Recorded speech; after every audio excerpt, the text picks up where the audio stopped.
Hey guys, welcome back. If you're new here, my name is Becca and today I am starting a book diary for Girl Made of Stars by Ashley Herring Blake.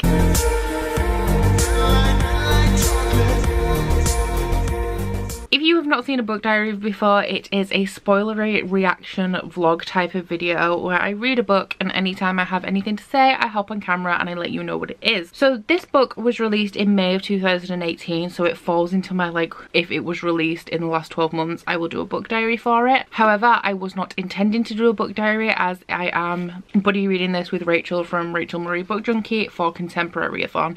So I didn't want to be repeating myself to her and then to the camera because that would get tedious. However, if you don't know, this is a young adult contemporary that follows a girl whose twin brother is accused of raping the main girl's best friend. And obviously hard hitting. I know Chelsea from Chelsea Darling Reads did comment on my Contemporary-a-thon TBR and say that it was very triggering for her. So I'm going to be cautious of that going through. With contemporaries, I generally don't have a lot to say. Most of the time I just enjoy them or don't enjoy them, and that's pretty much it. However, I have just read the first chapter of this book and I already like the main character's brother, who incidentally is the rapist of the story. So I feel like this book I will have some things to say, so I did decide that I will be starting a book diary. I'm assuming that everything from here on out is going to be spoilery, so if you have not read this book and you do not want to be spoiled, then please do not watch this video.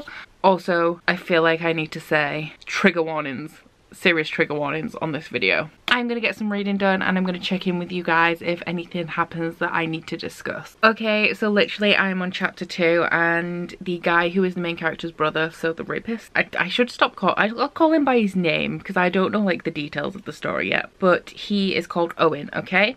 So Owen is described as having straight A's, he works his ass off at school, he plays the violin, he has a very neat room, all of his schoolwork is meticulously organised into colour-coded binders and notebooks, he's never been late to class, never skipped a class, he wants to be in the orchestras on Broadway, and straight off he does not seem like the character he's going to turn out to be, which is going to be interesting. I would also like to say that I get the feeling from the scene that we're entering here, where they are going to a party, that the rape in question is going to be more an issue of explicit consent than a premeditated rape. So and this is part of the problem with rape culture, when I hear the word rape, I think of a guy who, this is the stereotypical view, the first thing that comes to my mind, I think of a guy who is a predator who goes out and lurks in dark alleys waiting for women to stagger past and then assaults them. Obviously there are many different, not variations of rape, it's all as bad as each other, it's all terrible. But this, I'm assuming, don't quote me on it, is going to be a question of consent. I feel like he's going to be drunk, the girl's going to be drunk, she obviously wants him to stop, so maybe she tells him to stop and he doesn't. So that's a little bit more interesting because he's not necessarily this terrifying, horrifically bad guy, and I feel like the main character is going to struggle with that, with him being her brother and knowing him personally, knowing he's not one of these creepy guys that lurks in alleys, and she's going to struggle with how to deal with that and her friendship and her relationship with her brother. So I just read chapter 2 and it turns out that Owen is a little bit of a party boy. He goes wild at parties. The girl that is the main character's friend that he rapes is a girl that is into him. I'm guessing they're not together, but they are kind of having a flotation. They're having a flirtation, they've been making out and stuff, and he's getting drunk and he's getting gropey and they go off into the woods together. The main character is bisexual and she sees her ex-girlfriend with this other girl. She wants to go home, so she sends Alex goes to look for Owen, and when he comes back he's acting very strangely and I think he's seen something. I don't know what because he doesn't say, but I'm thinking that he's seen something that he doesn't think is quite right, but he's not entirely sure about it, so I'm interested to see how Alex plays into this plot. and the dynamic. Already just one more chapter down and I don't like Owen as much. Like, I feel like he's acting like a typical teenage boy, but from the first chapter he was just a little bit sarcastic, and then that bit that I read out to you that was like about his character, he seemed like a nice quiet boy. So the dynamics of his character are interesting, and we'll see where else this goes. So once again, I've only read one chapter, but I just read chapter 3 and we've got to the point where everybody's kind of missing from school. Charlie, who is the main character Mara's ex-girlfriend, isn't there. Hannah, who is Mara's brother Owen's girlfriend, the girl that he raped, isn't there, and Owen gets pulled out of school. So that is when we find out that Owen has been accused of raping Hannah, and it's interesting because he's very obviously scared. He is very upset that she said that he's done this, or maybe he's upset that he's going to get in trouble over it. But it literally only just occurred to me that it's very unlikely there's going to be a happy ending in this book. Well, not for the main character in terms of her life being how she wants it and how she's used to it being, because as far as I'm aware, her best friend is telling the truth and her brother did rape her. So it's kind of only just occurred to me that we're probably not going to get a happy ending for Owen, which understandable regarding what he's done. But I feel like the perspective that Ashley Herring Blake has chosen to tell this story from is very interesting, because you being put in the place of the sister who loves her brother and her friend, like, you feel it. Like, I'm like, oh no, what's going to happen to her brother, and something should happen to him because of what he's done. But I'm feeling like I'm in the position of the main character who understands that, but she doesn't want anything bad to happen to her brother, so I don't want anything bad to happen to her brother. So I do think that this is a very interesting perspective that the story is being told from, and I think it's a very powerful way of telling the story. So I am about halfway through chapter 7, and this whole chapter seems to be giving us the backstory on Charlie and Mara's relationship, and there seems to be an abuse situation here, not with Charlie, but the main character mentioned that she spent some time in summer school because a teacher failed her. Then she was talking about how she wasn't comfortable for that entire summer with any physical touching, even with like her parents or her brother. And now it's going into her relationship with Charlie and how Charlie wasn't pushing things physically, but Mara felt really uncomfortable with anything that was intimate or sexual.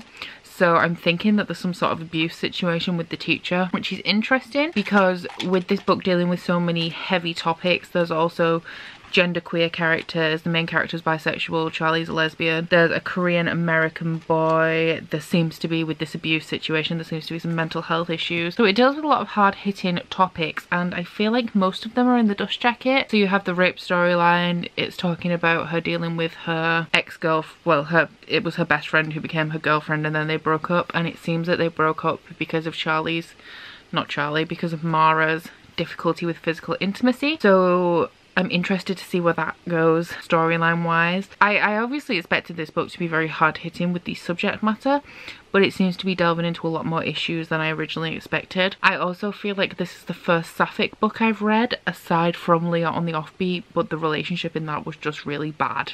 It wasn't well done and I didn't enjoy it. So I'm enjoying how that's playing out. It's quite cute, I guess, although they're not really in a relationship at the minute, so it's more like complicated than just like a straightforward romance.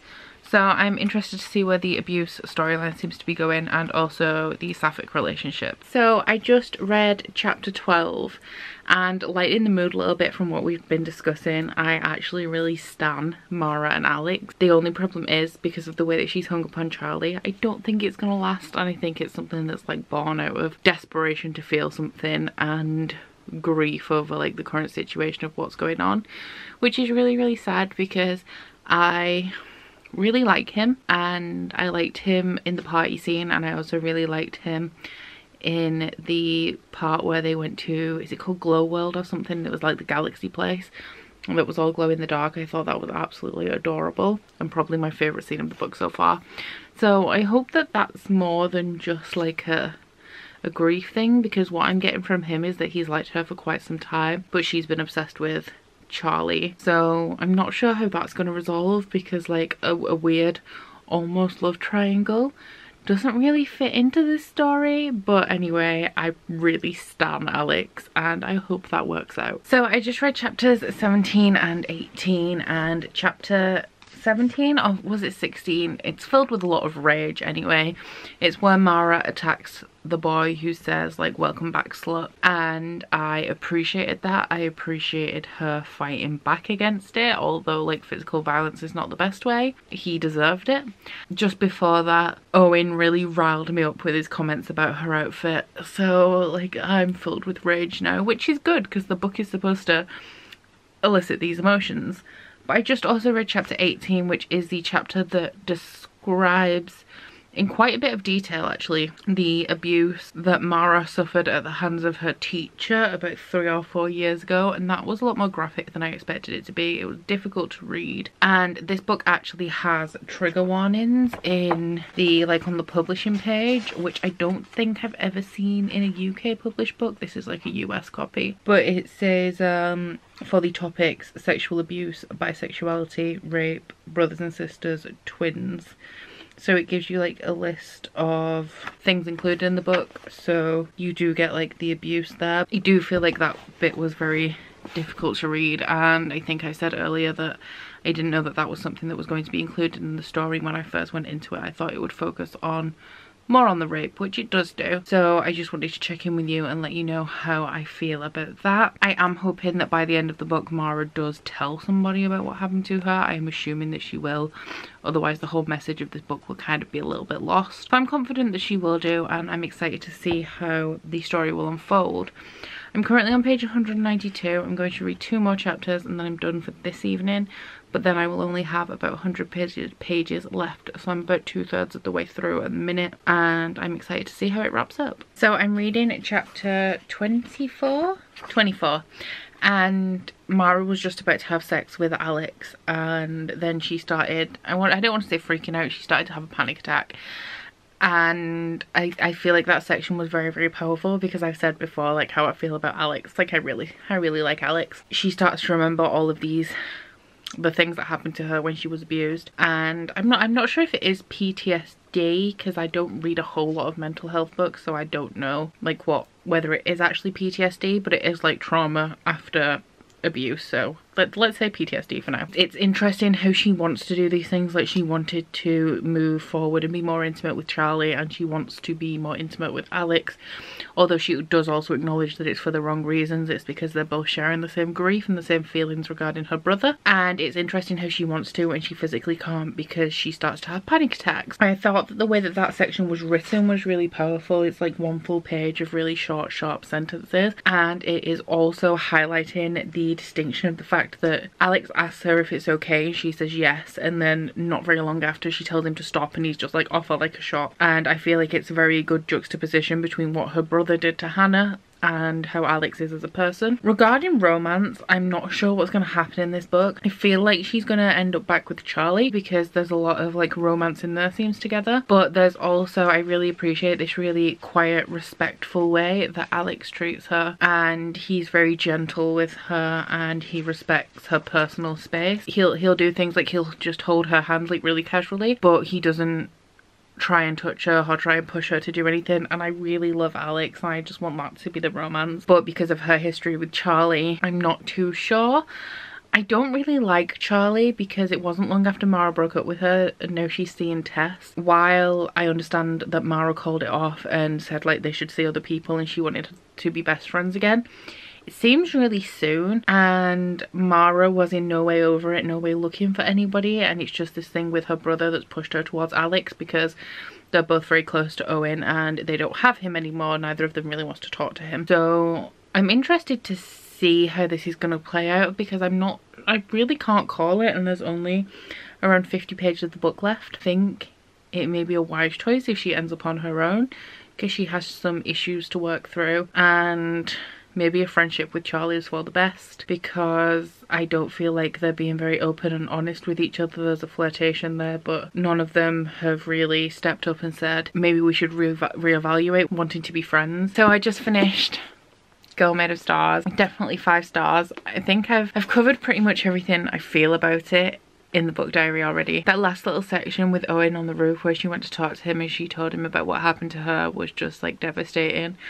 And I was right with what I said earlier about this book not having a happy ending. I mean, it's filled with hope, but it's more about letting go of the hate and moving forwards and finally telling the truth about things that have happened. It's not happy. It's not a happy ending. It's like the start of going back to some sort of equilibrium, and just the fact that the relationship with her brother will never be the same was just heartbreaking. And he felt so much guilt and remorse over what he'd done that he couldn't even admit to himself that he'd actually done it was heartbreaking.